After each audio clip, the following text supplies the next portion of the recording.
Juliette, ce que je voulais savoir, c'est quand la première fois que tu t'es posé la question du sens de la vie. Euh, je pense que je devais avoir 16 ans, je dirais. J'étais assez rebellée avant contre la vie et je comprenais pas trop le sens, justement. Je voyais pas pourquoi on était là et tout ça. Et puis vers mes 16 ans, j'ai rencontré quelqu'un, un garçon plus vieux que moi, qui m'a donné l'alchimiste, le livre L'alchimiste de Paolo Coelho. Et du coup, là, j'ai commencé un peu à me poser des questions, mais je comprenais pas encore bien. Enfin, j'avais pas tout ce que j'ai maintenant comme avis sur le sens de la vie. Donc tu découvres le livre de Paolo Coelho, L'Alchimiste, et comment il te parle ce livre par rapport justement à ce moment-là, à ton vécu, à ton expérience de la vie? Ben, j'avoue que j'ai eu du mal à le comprendre au début. C'est plutôt plus tard, en fait, parce que j'ai été chez un psy quand j'avais 15 ans. Enfin, c'est moi qui ai pris la décision d'aller chez un psy à mes 15 ans parce que j'ai eu un vécu avec plusieurs choses qui sont intervenues, des choses qui m'ont fait du mal. Du coup, l'un dans l'autre, en fait, c'est là que j'ai commencé mon travail. Et donc, mon psy m'a vraiment appris, en fait, à prendre du recul sur moi et à être l'observateur et à vivre mes émotions aussi. Mais ça, je le remarque aussi, en fait, une fois, c'est pareil, c'est maintenant que je remarque tout ça, tu vois. Et sur le moment, bah, l'alchimiste, j'ai trouvé que c'était une super belle histoire. Mais je comprenais rien, tu vois. Oui, oui, il y a vraiment cette dimension du cœur qui t'a parlé, puis après c'est vrai qu'au niveau Ouais, de... Il y a quelque chose qui t'a voilà, qui t'a emporté, je dirais, mais il n'y a pas eu cette compréhension, je dirais, intellectuelle, mentale, en fait, du livre. c'est ça. Mais pour moi, si j'ai compris, tu vois, que d'aller faire son chemin de vie, etc., que tu avais plusieurs épreuves et tout ça, que c'était un voyage intérieur d'abord, tu vois. Mais ouais, pour moi, tant que tu fais pas les expériences, tu peux pas vraiment comprendre, tu vois. Donc, tu peux lire autant de livres que tu veux sur plein de sujets. Tant que t'as pas les expériences de ce que tu lis, tu comprends pas vraiment ce que tu lis. Donc, ça, c'est un truc que j'ai compris. Ouais, c'est clairement, Ouais. je pense que rien ne remplace l'expérience directe, même s'il y a plein de façons Ouais. d'expérimenter, hein. Je pense que même tout seul, on peut expérimenter beaucoup de choses, mais c'est vrai, ce que tu dis est vrai, c'est-à-dire que je pense que c'est toujours le sens, c'est toujours aussi au niveau du cœur que ça se passe. La tête, bien sûr, suit, mais si le cœur n'est pas là, de toute façon, il n'y a pas de, je dirais, de vécu, quoi. Toi, à 16 ans, donc tu commences ce parcours sur le sens. Euh, Là, tu me parlais justement en fait, de voyage intérieur. Est-ce que cette notion de voyage intérieur, comment ça va te parler à partir de 16 ans? Parce que c'est très lié au sens finalement de se parler de ce voyage intérieur. Euh, Pas encore vraiment, mais j'étais dans une dynamique où je savais que je voulais une vie où j'étais indépendante, que ce soit au niveau relationnel, financier, peu importe. J'avais vraiment cette valeur-là depuis plus longtemps, depuis que j'ai au moins, à mon avis, mes 11 12 ans, où là, j'avais déjà cette idée de voyage, de faire des choses pour moi, en fait, un peu. Et vraiment, enfin, voilà, créer mon truc et tout ça, me construire. Et D'accord. du coup, ouais, à mes 16 ans, j'ai commencé tout ça bah, vraiment avec le psy en décomposant un peu aussi ma vie et ce qui s'était passé dans ma vie. Et du coup, ça m'a permis de me tourner vers moi et d'aller voir à l'intérieur de moi et de remarquer qu'en fait, tout venait de moi. Ce que avant je voyais pas parce que j'étais totalement rebellée contre ce qui m'arrivait, j'étais dans des émotions négatives où je comprenais pas, en fait, j'avais pas de conscience sur ce qui se passait réellement et, je me sentais incomprise et tout ça. Et en fait, c'était parce que moi-même je me comprenais pas et ça, bah, le psy, ça m'a fait voir ça. Oui, ce que tu me dis, ça m'envoie aussi à l'éducation, à l'école. Comment toi, tu as vécu l'école en fait, je dirais, sans remonter peut-être à la maternelle, mais à la petite section. Mais quelle est ton expérience de l'école aussi? Parce que c'est vrai que c'est une notion aujourd'hui très importante de se dire qu'est-ce que nous apporte l'école, l'éducation, qu'est-ce que c'est quoi? Ouais. Alors pour moi, l'école, bon, alors là, c'est mon avis de maintenant. Pour moi, l'école, c'est un conditionnement pour vivre dans cette société-ci, qui pour moi est une société bah, qui est voilà, très, enfin, qui n'est pas en notre faveur. Donc, du coup, l'école ne te permet pas de te développer et de voir les capacités que tu as vraiment, en fait, parce que tu es jugé sur une même valeur et tout le monde est jugé pareil. Ça nous inculque aussi une valeur de jugement, en fait, par rapport à soi, une valeur de se noter, de se, de s'évaluer, en fait, d'évaluer notre valeur sur des notes d'école. Donc, au début, j'étais studieuse dans mon parcours. J'étais assez studieuse en primaire, on va dire. Et puis après, quand je suis rentrée enfin, en rénové, mais chez vous, c'est pas comme ça que ça s'appelle en France. Du coup, en Mais, Belgique, oui, un parcours différent. Oui. ouais. Mais du coup, là, j'ai commencé un peu à pas vraiment suivre, à être un peu turbulente et tout ça, on va dire. Mais j'ai toujours réussi. Donc voilà, je veillais quand même, j'allais pas en cours, mais je veillais quand même à réussir pour mes parents, on va dire, parce que voilà, c'est quand même la base d'avoir un diplôme, enfin, c'est ce qu'on te dit. Mais voilà, pour moi, après, l'école, c'est de la connerie. Enfin, c'est de la connerie. Je veux dire, c'est mal fait, quoi. C'est pas fait pour t'apprendre, c'est pas fait pour que tu te découvres, on t'apprend pas des choses pertinentes, en fait. On t'apprend des choses sans vraiment t'expliquer, alors qu'en vrai, si on t'apprenait vraiment les matières correctement, tu verrais des liens entre toutes les matières, tu comprendrais beaucoup de choses enfin, tu verrais des liens dans la vie aussi en général, tu vois, et tu ferais le rapport avec la vie que tu vis, réelle, et la nature et tout ça, et l'école, et les maths, éthique, etc. Oui, je comprends ce que tu veux dire. C'est-à-dire il y a pas de lien entre, je dirais, le réel. Enfin, c'est une somme de connaissances qu'on nous transmet, qu'on nous inculque. C'est un peu, effectivement, pour moi, c'est aussi un petit peu du bourrage de crâne, hein, avec du recul. Je le Ouais. prends comme ça. Et puis, sans faire vraiment. Quel est le sens, finalement, de toutes ces connaissances, hein. Qu'est-ce que ça nous apporte? Et là aussi, c'est la question du sens aussi, hein, qui revient. Qu'est-ce qu'en fait, on veut vraiment nous transmettre et nous faire construire dans la vie à travers ces connaissances? On a l'impression parfois que c'est un petit peu détaché, c'est juste pour avoir des résultats, quoi, des notes et des diplômes. Vers où, vers quoi nous mènent ces diplômes? C'est ça la question qu'il faudrait se poser parfois. Euh, Aujourd'hui, on accorde Bah, encore beaucoup d'importance à la notion de diplôme. Moi, je ressens que tu n'es pas forcément dans cette optique-là. non, je suis pas du tout dans cette optique-là. Et puis, je disais toujours, au final, et c'est vrai que du coup, ça rejoint ta question du sens de la vie. Euh, on se pose pas cette question du sens de la vie, justement. Et en fait, on est là, on est pris par des trucs superficiels. Enfin, en fait, on nous conditionne à être pris par des trucs superficiels. Et tout le monde a oublié cette question de pourquoi on est là, qui on est, qu'est-ce qu'on fait ici.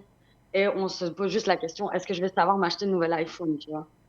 Enfin, et moi, c'est un truc que je disais aussi à l'école, tu vois, justement, où j'étais assez rebelle, pas rebelle, dans ce que, quand on avait des débats et tout ça, ça j'adorais à l'école. Par contre, les débats animés, les cours où les profs étaient ouverts et où ils nous laissaient parler.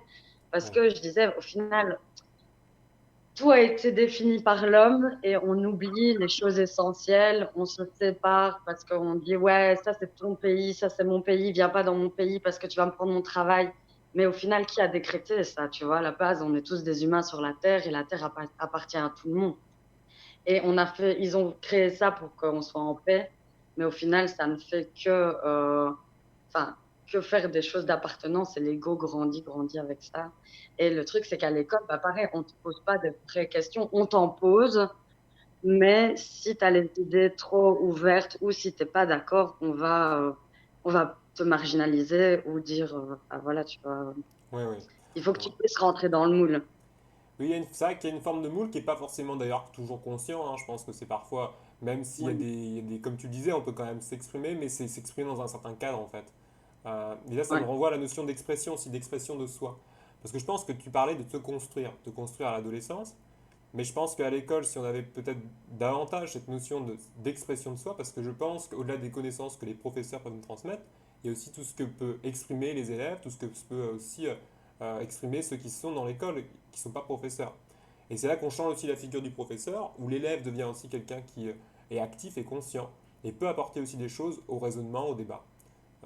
Moi, je le sens comme ça, c'est que l'expression de soi n'est pas, mais voilà, n'est pas forcément au cœur de l'enseignement, alors que c'est, je dirais, la liberté aussi, l'expression de soi, hein. C'est ça, c'est la liberté.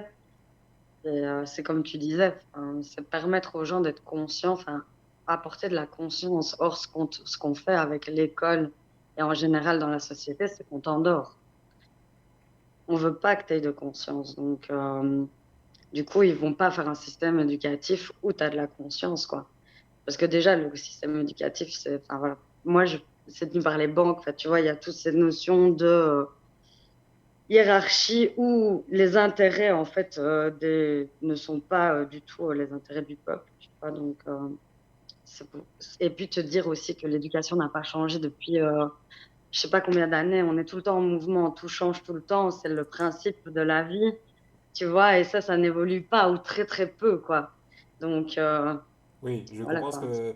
Moi, c'est vrai que je le ressens. Alors, c'est vrai qu'on a quand même le mérite en Europe, dans beaucoup de pays, d'avoir un système éducatif qui existe, qui permet d'avoir des notions de base, hein, d'apprendre à écrire, à lire, etc. Donc, je dirais qu'il y a quand même de la conscience. Il ne faut pas non plus voilà, dire qu'il n'y a pas de conscience. Moi, de mon point de vue, il y en a quand même. Simplement, c'est vrai qu'il n'y a pas cette notion de... bon, je disais de liberté. Mais au-delà de la liberté, c'est vraiment aussi d'avoir ce raisonnement, en fait, sur qu'est-ce que moi quels sont mes désirs profonds dans la vie, quoi, en fait. C'est ça Ouais, qui est ouais. super important. Et ça, c'est vrai que ça rompt avec la notion de hiérarchie, parce que quand on se met, comme tu disais, on est tous des êtres humains, quand on se met à côté de quelqu'un, quelle que soit la taille de son porte-monnaie ou autre, on se rend compte que lui aussi il a des désirs en fait humains et que lui aussi a envie de se réaliser comme nous sur Terre. Mais c'est vrai que ça rompt avec la notion de hiérarchie qui est très présente encore ouais, dans la société actuellement. Oui, mais oui. Et donc toi, pour revenir du coup à ton adolescence, tu me parlais de cette volonté d'indépendance, hein, de te construire. Et comment du coup tu as, bah, après, vers l'âge de 17 ans, 18 ans, comment tu l'as matérialisé, je dirais euh, Bah, j'ai fini mes études, du coup, et puis j'ai commencé à travailler à mes 18 ans pour pouvoir partir en voyage. Donc, pendant 3 ans et demi, j'ai mis de l'argent de côté pour pouvoir voyager parce que je sentais que c'était vraiment ça que j'avais besoin de faire. Et, euh, et du coup, voilà, j'ai commencé à voyager à mes 19 ans, où là, j'ai fait mon premier voyage. Je suis partie toute seule, j'étais en Inde. Là, c'était assez mouvementé et c'était super bien. Ça m'a vraiment appris beaucoup de choses sur moi. Euh, et j'ai commencé aussi, enfin, j'avais déjà commencé mon voyage intérieur, mais là, ça a été, quand tu pars en voyage, en fait, tout se réalise beaucoup plus vite. Tu rencontres les gens que tu as besoin de rencontrer au bon moment, mais très rapidement. Et du coup, ça te permet aussi de travailler sur toi beaucoup plus intensément, en fait. Donc, c'est super intéressant. mais c'est vrai que c'est... pourquoi l'Inde en fait? Pourquoi avoir choisi ce pays comme destination? Parce que je faisais un peu de yoga et je commençais la méditation et tout ça. Donc, j'avais arrêté mon travail chez le psy. J'avais commencé à me tourner vers l'énergétique. Donc, j'ai commencé mon premier soin énergétique par le magnétisme. Donc, voilà, j'ai commencé à m'intéresser un peu à tout ce monde énergétique, ce monde duquel on parle pas en général, tu vois. Et qu'on t'apprend pas à l'école, justement. Et C'est le mot que tu dis. du coup, bah voilà, j'avais mon prof de méditation, j'ai appris la méditation transcendantale. Et mon prof de méditation était parti en Inde, à Rishikesh, dans le nord de l'Inde, près de l'Himalaya. Et il connaissait bien là-bas, donc il m'a dit, bah, si tu veux partir, j'avais besoin de partir de la Belgique, prendre des vacances. Il m'a dit, si tu veux partir, bah, va là-bas pour faire du yoga, parce que je voulais aller faire un stage de yoga. Il m'a dit, c'est super et tout. Et du coup, je suis partie. Je suis partie là-bas. Euh, c'était pour moi aussi en fait une sortie de zone de confort. Et puis l'Inde, ça me parlait, je sais pas, tu vois, ça m'a parlé. C'était vraiment aussi un choc de culture pour moi, donc Ah oui, je totalement. sortais vraiment totalement de ma zone de confort. Et oui, Et tu avais envie aussi, je pense, enfin moi je le sens comme ça, tu avais envie aussi, je pense, de rencontrer vraiment autre chose, voir autre chose dans la vie, qu'est-ce qui est possible ouais, en tant qu'être humain de vivre totalement différemment, quoi, Et quelque part, je pense que quand on rencontre comme ça une culture étrangère, tu me diras ce que tu en penses, mais quand on rencontre une culture vraiment étrangère, c'est aussi une partie, on découvre des situations pour soi-même qui sont différentes, donc des choses pour soi-même aussi qui sont différentes ou quoi. Ouais, Euh, ouais, c'est ça. Bah, en fait, quand tu arrives là-bas, tu redescends, en fait. Tu vois ce que tu as. Et d'avoir une culture comme ça. Déjà, la terre, le lieu est très fort énergétiquement, tu le ressens quand tu arrives. Donc, tu as vraiment tout ce truc spirituel en Inde qui est très, très présent, tu vois, cette énergie spirituelle qui est très présente. Et hors de ça, tu as le choc culturel et la pauvreté qui est très présente aussi, en fait.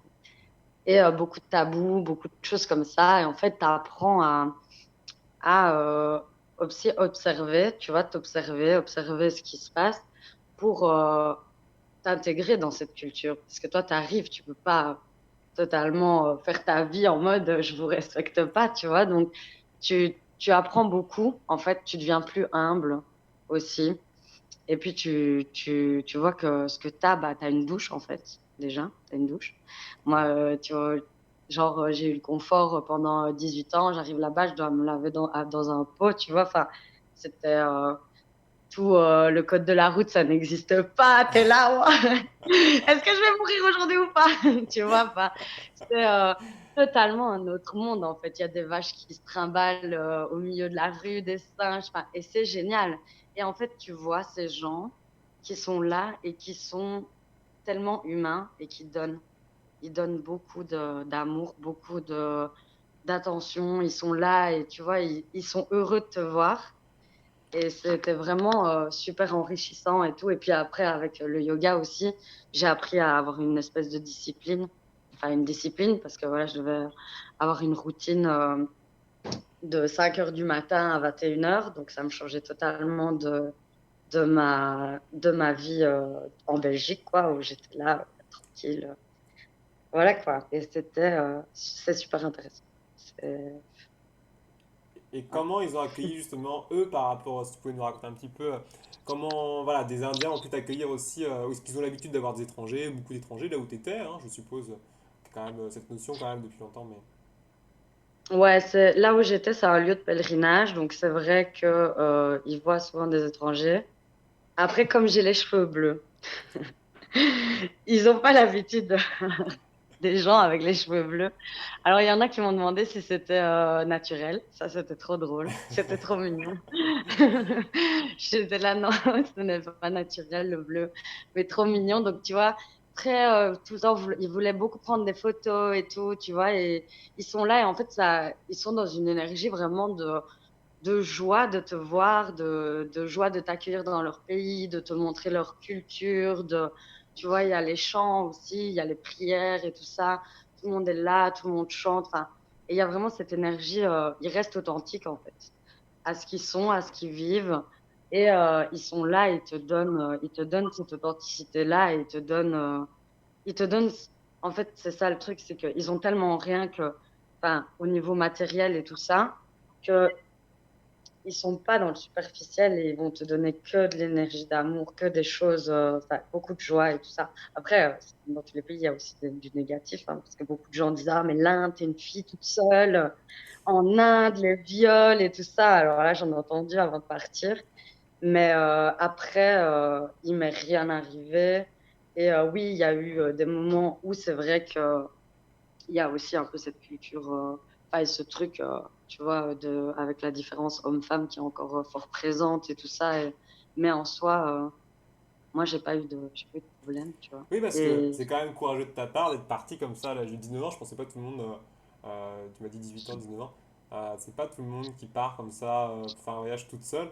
Et toi, tu as écouté ta voix, je dirais que tu as écouté ton intuition, t'es pas en fait les peurs des autres, enfin peut-être toutes les projections. Pour le coup, tu as tout balancé, quoi, hein.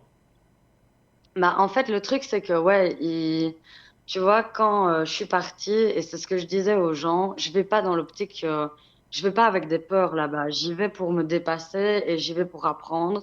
Et donc, il m'arrivera rien parce que j'ai cette énergie d'évolution un peu. Tu vois ce que je veux dire? Et c'est vrai que, du coup, les gens m'ont mis beaucoup de stress avant et je leur disais, mais vous savez, j'ai peur. de partir. J'ai peur. C'est pas, j'avais jamais pris l'avion en plus. Donc, j'ai pris 15 heures d'avion. C'est la première fois que je prenais l'avion et j'arrive en Inde, tu vois. Donc, et quand je suis arrivée, j'ai pleuré.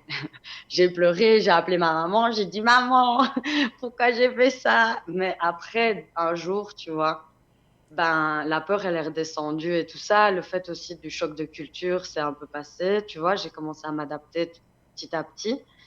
Et en fait, j'en ai tiré beaucoup. Et c'est ça aussi où le truc, c'est que moi, je pense que tu peux pas. Tu vis des expériences positives et tu grandis dans les expériences négatives aussi, tu vois. Donc, du coup, cette sortie de zone de confort a été assez compliquée sur le moment, mais j'en ressors avec tellement de choses et tellement grandi de ça que ça valait la peine d'avoir peur un peu, tu vois, et de pleurer un peu, ça va, quoi, il m'est rien arrivé. Et voilà. Et donc tu es resté sur place combien de temps? Tu as dit, tu as bougé à différents endroits, tu t'es déplacé dans le pays? Ah non, alors par contre, je suis restée 3 semaines et je suis restée à Rishikesh.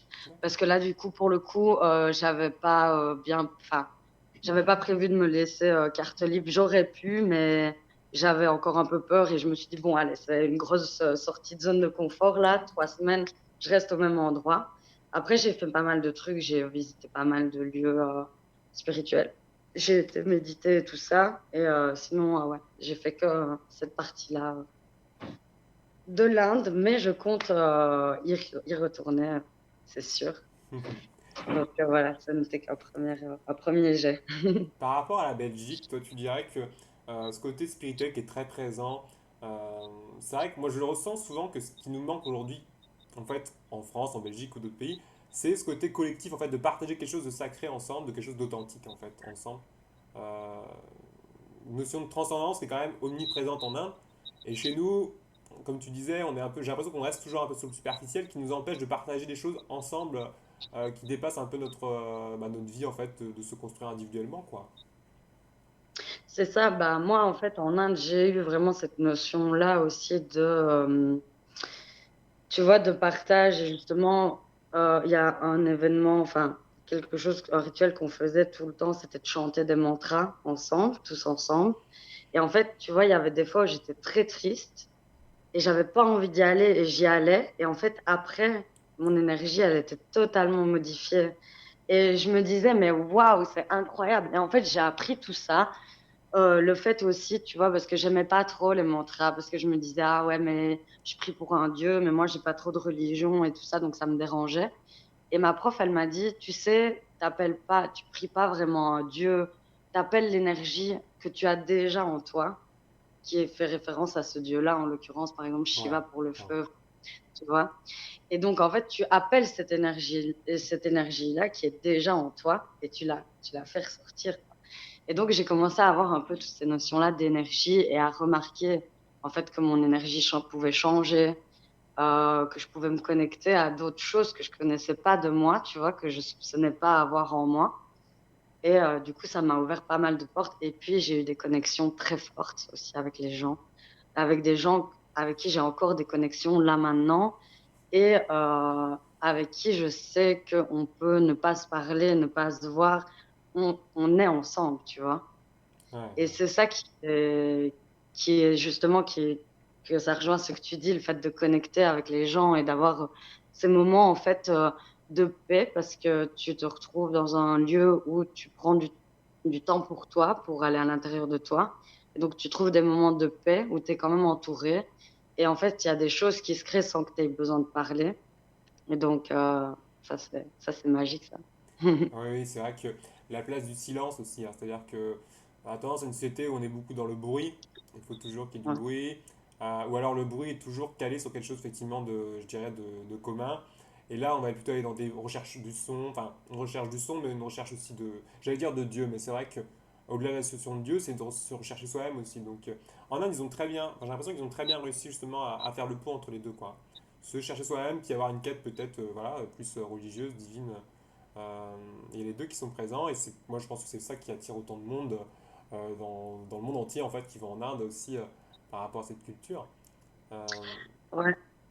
Moi, je pense que tu aimerais beaucoup parce que c'est les lieux, en fait. Les lieux, l'énergie des lieux c'est incroyable. C'est vraiment incroyable. Et en fait, tu sens le vécu spirituel, comme tu dis, du pays, où il y a eu des grands maîtres spirituels qui ont fait leur chemin, leur cheminement là-bas et qui ont initié des gens, etc. Et en fait, cette énergie-là, tu la ressens quand tu es sur les lieux et c'est très prenant. Ah, Ah ouais, c'est vrai que j'ai eu plusieurs retours de voyageurs et c'est vrai qu'ils ont tous dit c'était magique, quoi, c'était magique. Ils ouais. m'ont tous dit aussi le retour a été difficile. Le retour en France, le retour en Belgique a été difficile. Comment toi tu l'as vécu ce retour justement?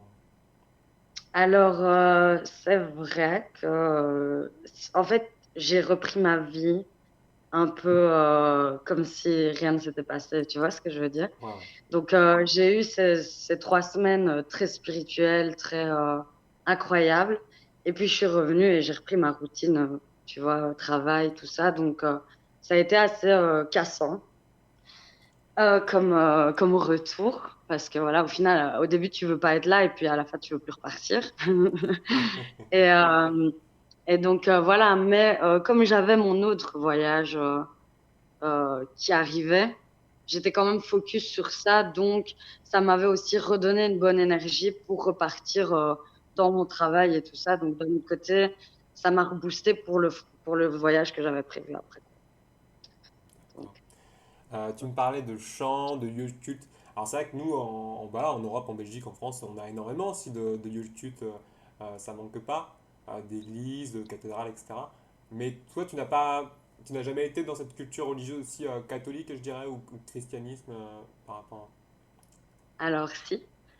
Euh, Déjà, mais alors ça, je me connais pas trop par rapport à ça, mais c'est marrant parce que j'ai beaucoup de religions qui, au final, reviennent. Ma grand-mère est juive, donc je suis juive de base.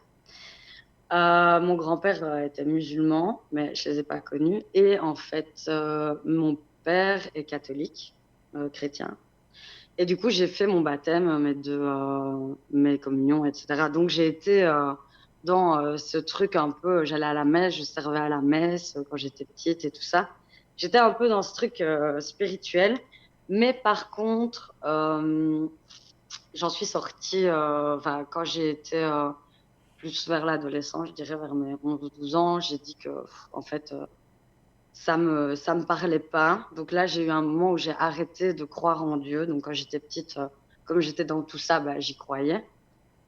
Et puis après, j'ai eu une phase où j'ai totalement rejeté cette notion de Dieu et de on est là pour quelque chose, etc. Enfin, tu vois, j'étais là, non, il n'y a pas de justice, tout va mal. Tu vois, crise d'ado, quoi. Et puis après, j'ai repris cette notion de spiritualité, ben justement, avec l'Inde, tout ça, enfin, le fait de méditer.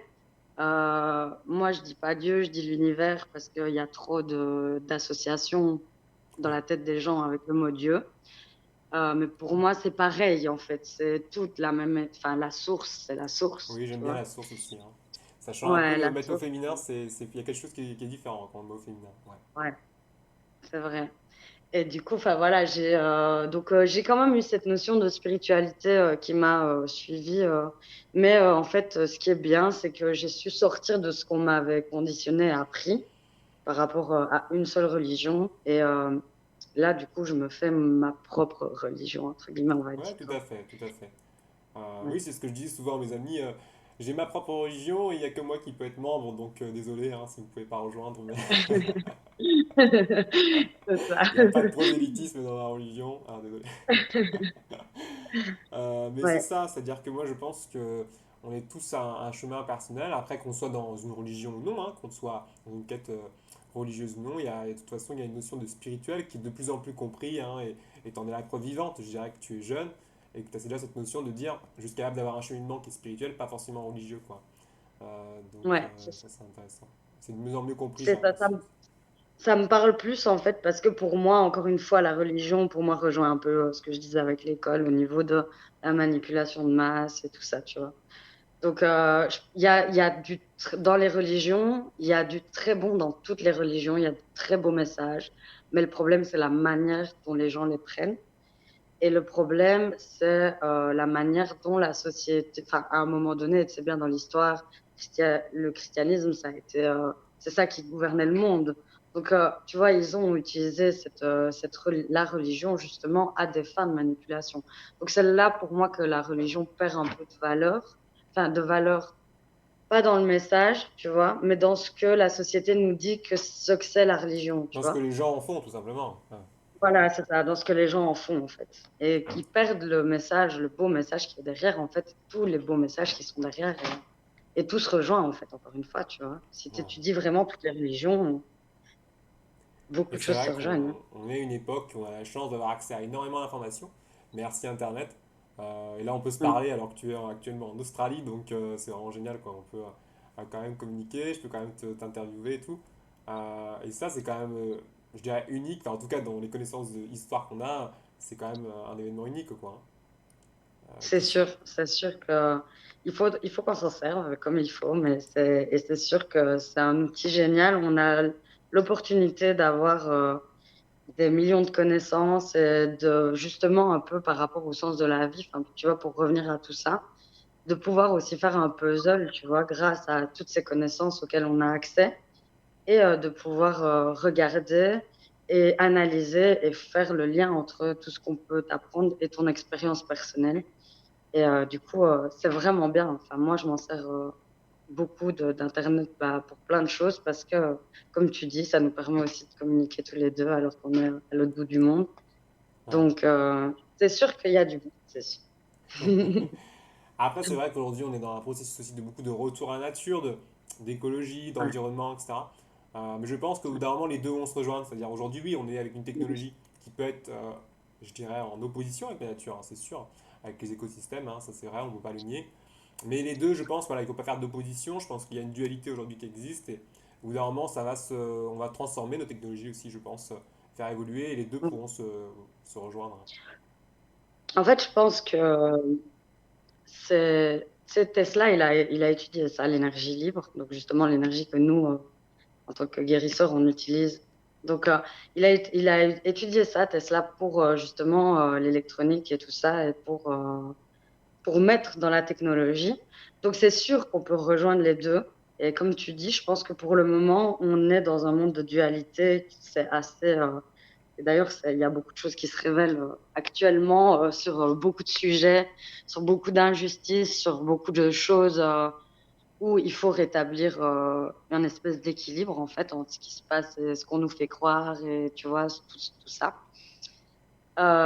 Et du coup, bah, je pense que ouais, la dualité doit devenir l'union, comme tu dis, des deux. Et c'est clair qu'on ne doit pas dire ah non, on veut plus de ce monde. Enfin, c'est pas ne plus vouloir de ce monde évoluer, c'est juste vouloir un truc, un monde où on est conscient et où on est dans une énergie d'amour et de paix en fait. Hmm. Qu'on arrête de nous faire croire qu'il faut aller faire la guerre pour avoir la paix, tu vois. Et c'est ça où moi j'ai beaucoup d'espoir et tout le monde me dit, Juliette, t'es utopiste, mais, mais voilà, c'est le monde auquel je crois et c'est le monde auquel j'espère qu'on va arriver, tu vois. Et justement aussi grâce à toutes ces énergies que Ouais. maintenant on sent, on voit. Et justement, moi, il y a plusieurs choses qui reviennent depuis le début de notre interview, c'est cette notion d'énergie qui est hyper importante, hein. Pour l'instant, on ne l'a pas abordée, mais en fait, c'est pour moi, dans le sens, c'est aussi ça qui est une dimension qui n'est pas explorée aujourd'hui, qui n'est pas reconnue, pourtant qui est omniprésente, qui est tous les jours, hein, et qui peut changer la donne, je dirais, qui peut changer la donne. Et c'est ça qui donne beaucoup d'espoir aussi, je pense. C'est quand on ressent cette énergie d'amour qui existe, si elle existe en nous, c'est qu'elle peut aussi peut-être exister en dehors de nous, quoi, se mettre dans notre vie quotidienne, à travers nos relations, à travers la société, etc. Toi, donc tu me disais vers 15-16 ans, tu rencontres un petit peu cette notion d'énergie. Tu pourrais raconter un petit peu quels sont les moments où tu as vraiment bah, expérimenté par rapport à cette énergie en fait, par rapport à, ouais. Ouais. Alors, bah, pour l'énergie, donc en Inde, je l'ai ressenti, mais je savais pas encore ce que c'était. Et en fait, quand j'ai compris ce que c'était l'énergie, parce que tu vois, moi, je suis un peu comme tous les gens, tu vois. Tu veux voir, sentir, mais très clairement et très comme ça, quoi, tu vois. Et du coup, ben, tu fais pas attention, en fait, à ce que tu ressens, parce que tu ressens tout le temps. Et donc, quand j'ai été à Bali, c'est Bali qui m'a vraiment ouvert l'esprit par rapport à ça et qui m'a fait, où j'ai pu comprendre grâce à mes profs de yoga. J'ai fait mon. Donc, du coup, je suis partie. Là, je suis partie depuis septembre. J'ai fait un mois à Bali en septembre, où j'ai fait une formation pour être prof de yoga, donc mon yoga teacher training, et où j'ai été initiée au Reiki. Et là, la première fois que j'ai ressenti l'énergie, ça a été, on va dire, après une semaine, 15 jours de yoga, et une discipline assez, enfin, tous les jours, quoi, une discipline. J'ai été à une cérémonie dans un temple de l'eau et j'ai demandé, on pouvait mettre une intention au début de la cérémonie. En fait, je me suis dit, ah, bah, je vais demander de sortir mes chakras. Et du coup, 2 minutes après avoir mis l'intention, je sens une vague de chaleur qui monte en fait du chakra racine jusqu'à mon chakra couronne. Et j'étais là, ouah, mais c'est ça les chakras. Et donc là, j'ai commencé en fait à comprendre. Et puis avec mes cours de yoga aussi, où on m'expliquait que l'énergie, c'est subtil en fait. C'est des frissons, c'est de la chaleur que tu vas recommencer à sentir. Et puis après, tu peux commencer à sentir autour de toi et tout ça. Tu t'ouvres à plus de perceptions, plus tu vas écouter déjà ces premiers ressentis-là. En fait. Et donc là, ça a été ma première expérience avec l'énergie, donc le fait de sentir mes chakras. Ah non, j'ai ressenti l'énergie aussi quand j'ai fait des soins énergétiques avant. Oui. Mais je veux dire, tu vois, là, c'était de l'énergie que quelqu'un me donnait. Euh, Enfin, je veux dire, attends, tu vas couper ça. Non, je veux Non, non, dire, mais en fait, prends le temps, c'est...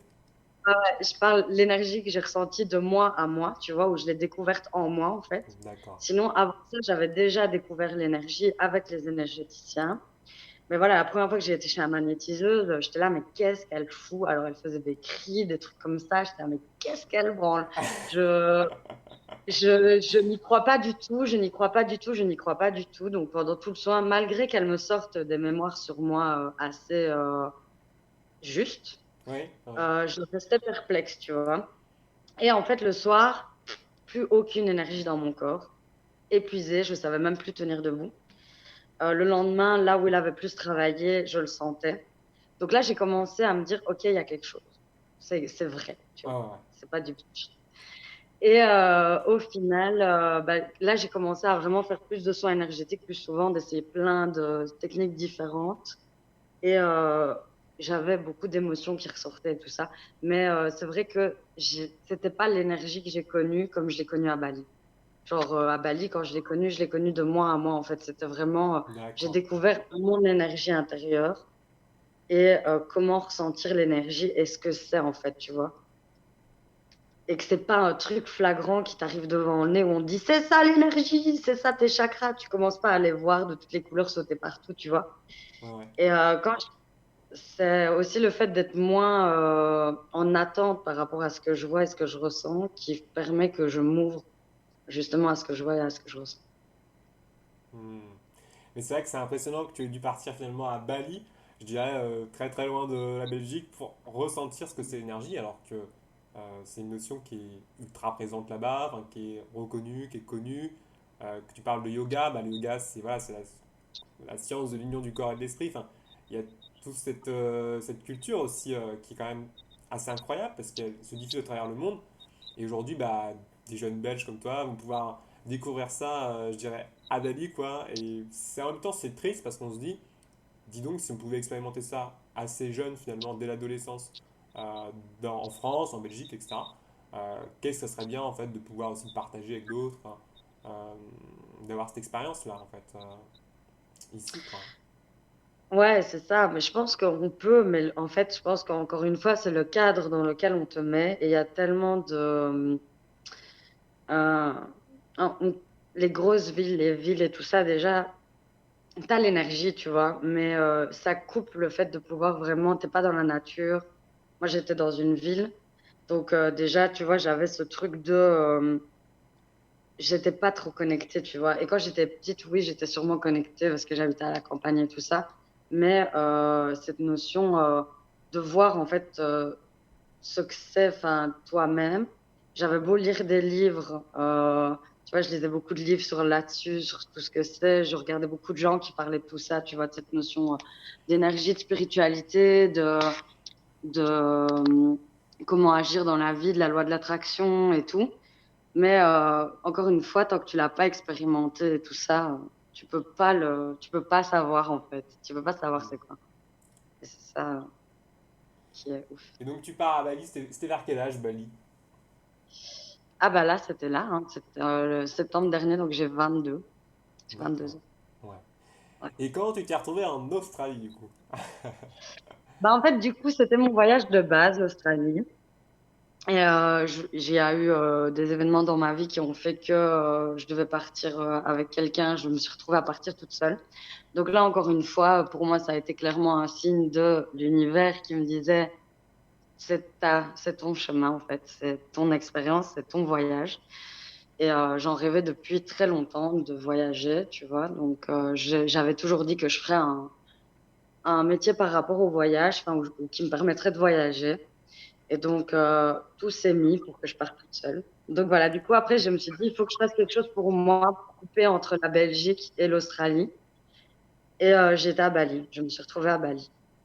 Et ouais, du coup, Bali, bah, au niveau des énergies, comme je te dis, bah là, du coup, j'ai eu ma formation de Reiki, où j'ai un peu, bah là, j'ai été initiée au fait de guérir et de ressentir aussi bah, cette énergie de guérison et de pouvoir travailler avec ça. Et puis, j'ai ressenti aussi les énergies, comme tu disais, tu vois, en groupe, les gens. J'allais danser là-bas à Bali. J'allais au static dance. Et, euh, et là, l'énergie, là, c'était incroyable. Parce que tu as cette notion, en fait, tu es avec des gens autour de toi qui, il n'y a pas d'alcool, pas de drogue. Et en fait, tu t'arrives dans des états de transe et de transcendance assez incroyables. Et du coup, je me suis retrouvée avec des gens très ouverts d'esprit, pas du tout dans le jugement. Donc, tu as des gens qui font le loup, tu as des gens qui se roulent à terre, tu fais ce que tu veux, tu écoutes ton corps. Et tout le monde écoutait son corps et tu ressors de ces endroits avec ces gens justement très ouverts qui sont pas dans le jugement, justement en revenant au fait de sentir l'énergie quand tu es chez toi aussi. Il y a fort cette notion de jugement, tu vois, dans notre société européenne et tout ça, tu vois, qui est très présente. Donc, ça bloque aussi pour moi tous ces ressentis que tu pourrais avoir, en tout cas aussi positifs que moi j'ai pu ressentir à Bali, tu vois, où j'étais avec des gens qui étaient totalement ouverts d'esprit dans cette démarche de yoga, de voyage intérieur et tout ça. Oh, ouais, ouais. C'est super important ce que tu dis là, c'est-à-dire que je pense qu'on se met beaucoup de barrières en fait là où on est et on s'en rend même pas compte qu'on a des barrières parfois. S'autoriser à ressentir parce que c'est aussi la notion de hiérarchie. Quelqu'un qui est plus élevé aura le droit de ressentir davantage que nous et nous, pauvres petits, je ne sais pas quoi, on n'aura pas le droit de vivre en fait cette énergie, de vivre en fait tout simplement une vie, je dirais, passionnante, intéressante, alors que lorsqu'on commence justement à aller voir un petit peu ailleurs ce qui se passe, et Dieu merci, les mentalités changent quand même. Et ben on se rend compte que oui, cette notion de jugement, c'est pas évident finalement, c'est pas une obligation quoi. C'est ça. Et puis, en fait, pour moi, je pense que la notion du jugement passe du fait que tu as peur d'être jugé et que tu te juges toi-même. Et donc, tu juges les autres. Et comme on parlait aussi par rapport à l'école et tout, où tu as tout ce système de notation, de chaque, tu vois, là-bas en Inde, à Bali, ils ont pas ça, tu vois. Ou si, ils ont l'école et tout, mais c'est pas. Ils ont aussi cette notion spirituelle qui est très présente, le fait d'être dans la gratitude aussi, tu vois, de ce qu'ils ont, de où ils sont, de comprendre, tu vois, ils savent, ils voient c'est quoi les énergies, ils comprennent ce que c'est, ils les ressentent aussi, tu vois, parce ils utilisent des techniques pour les ressentir, les mantras, les choses comme ça. Mais comme tu vas dire, tu vois, quelqu'un de religieux qui va à la mosquée ou quoi, ou fait, tu vois, peu importe, va ressentir aussi cette énergie spirituelle, tu vois. Mais sauf que mm, pour moi, dans ces pays-là, c'est un mode de vie. Que chez nous, ben, tu te donnes un temps pour aller dans cette énergie, tu vois. Voilà. Donc, enfin voilà, moi, c'est ce que je ressens par rapport à ça. Et où moi, je trouve qu'on est coupé aussi, en fait, de cette notion de spiritualité chez nous, tu vois. Totalement. Un Euh, peu. Tu parles de Reiki, tu parles de pratique énergétique. C'est vrai que c'est aussi cette notion derrière d'universalité, quoi. C'est-à-dire que je pense que partout dans le monde, il y a des gens qui pratiquent le Reiki aujourd'hui. Ouais. Ça, c'est intéressant de voir que ça dépasse largement les frontières, les cadres, les hiérarchies, tout à fait les barrières en fait entre les gens. Et moi, j'ai l'impression qu'on va de plus en plus vers des choses universelles. En fait, on se redécouvre humain de façon universelle. C'est ça, ouais. Je pense aussi que tu retrouves le fait, bah voilà, qu'en fait, on est de l'énergie. On nous l'apprend pas, mais on est de l'énergie. Tout en toi, tout ce que tu vois de matériel bouge, en fait. Et c'est comme, enfin, tu vois, après, quand tu commences à t'intéresser à tout ça, tu vas voir la physique quantique, les choses comme ça, où c'est prouvé que ce que tu vois, c'est une illusion. Donc, pourquoi avoir des barrières de pays, d'ethnie, de couleur de peau, d'âge, de chic, enfin, tu vois, c'est des choses que la société a créées pour nous diviser. Et le problème, c'est que, parce que si tu veux que quelqu'un règne, il faut pas que la majorité soit ensemble et unie. Et malheureusement, il y a beaucoup de choses qui ont été insérées pendant l'histoire, bah, voilà, qui ont créé ce truc, cette séparation entre les gens, où les gens pensent que on est tous différents, mais pour moi, on vient tous de la même source, tu vois. Et on a cette énergie en commune et cette manière, on peut s'unir en fait ensemble et faire des choses très belles. On a réussi à s'unir inconsciemment, malheureusement, pour faire des choses dégueulasses. Donc, on peut s'unir pour faire des belles choses et pour créer ce monde d'énergie et cohabiter avec ce monde d'énergie, enfin, et vivre dans ce monde d'énergie dans lequel on est en fait, s'en rendre compte, quoi. Hmm. On a traversé, là, il n'y a pas très longtemps, une période un peu particulière qui était mondiale aussi, pour le coup, universelle, Ouais. de confinement. Alors, on a tous vécu différemment, évidemment. J'arrive quand même à y revenir avec toi quelques instants. Toi, comment tu l'as vécu justement à ce niveau-là de prise de conscience personnelle? Euh, pour moi, le confinement, ça a été un moment pour me remettre en question. Je me remets beaucoup en question, hein, mais ça m'a permis d'aller voir en moi, de prendre du temps pour moi. J'ai perdu mon travail entre-temps, donc du coup, j'ai vraiment pu me mettre enfin, à me développer moi, quoi. Et pour moi, bah voilà, ça a été assez facile parce que c'est vrai qu'ici en Australie, on l'a pas trop senti. Donc, ça a été plus cool. Ils voulaient pas trop, justement, nous enfermer et tout ça. Ils nous ont juste demandé de respecter certaines règles pour que tout se passe bien. Et au final, on n'a pas eu tant de cas que ça.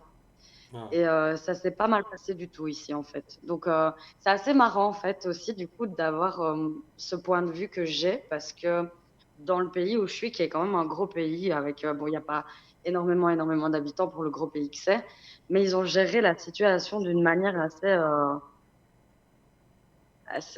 comment on dit, bluffante. bluffante, oui, on va dire ça. Parce que là, on n'est plus en confinement, tout a quasi réouvert et il n'y a pas de cas. En tout cas, dans la partie où je suis, dans le Western australien, il n'y a plus de cas, ou très très peu. Et il y a eu très très peu de morts en général en Australie. Et en fait, le truc où j'ai vu la différence avec l'Europe, c'est qu'ils nous ont pas du tout mis dans une ambiance de peur. Du coup, j'ai vu personne avec un masque. Personne ne met de masque ici.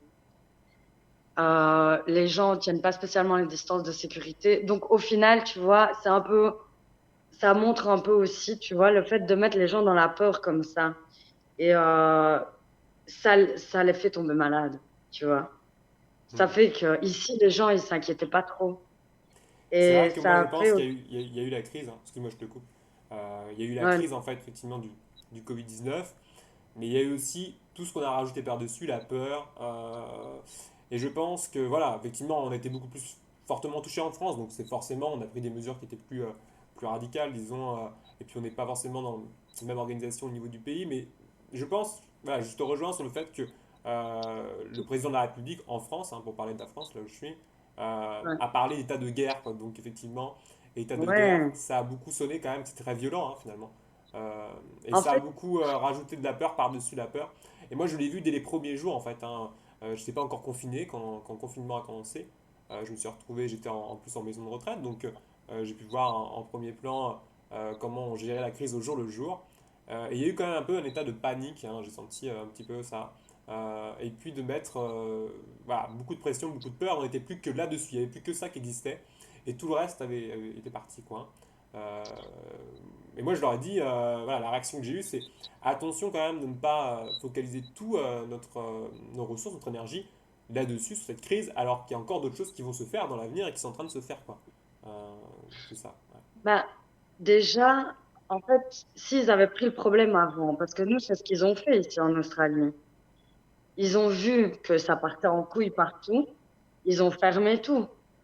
Et en France, ils le savaient très bien, ils ont vu l'Italie avant. Donc, pour moi, malheureusement, le coronavirus, je crois pas aux théories de c'est l'homme qui l'a créé, mais je crois au truc que, en tout cas, il y a une intervention politique en leur faveur qui fait que ça, regarde, ça met tout le monde dans la peur, ça met tout le monde, plus personne se voit, donc déjà, ça nous sépare. Et puis, enfin, il y a une intervention, clairement, ils ont une carte à tirer là-dedans. Parce que c'est comme ça qu'ils nous tirent, tu vois, nous. Enfin, nous, le peuple. Ils nous font peur. Ils nous font peur et du coup, ils nous font peur, ils nous font passer des lois.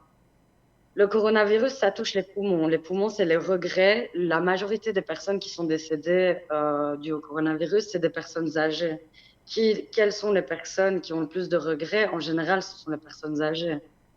Donc, il y a toutes ces notions-là aussi où, tu vois, on sépare aussi les problèmes physiques des problèmes énergétiques et émotionnels.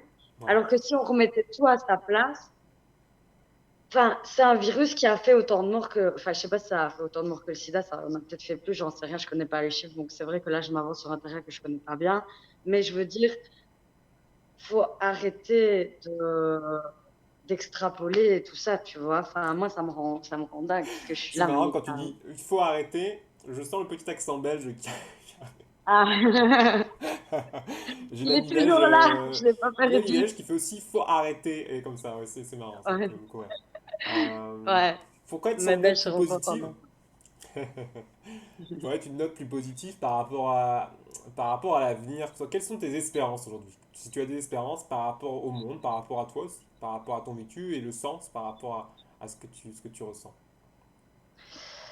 Euh, alors moi, pour l'avenir, je ressens que ça va bouger dans le positif. J'ai beaucoup de belles énergies et de belles choses qui me passent en moi, en fait.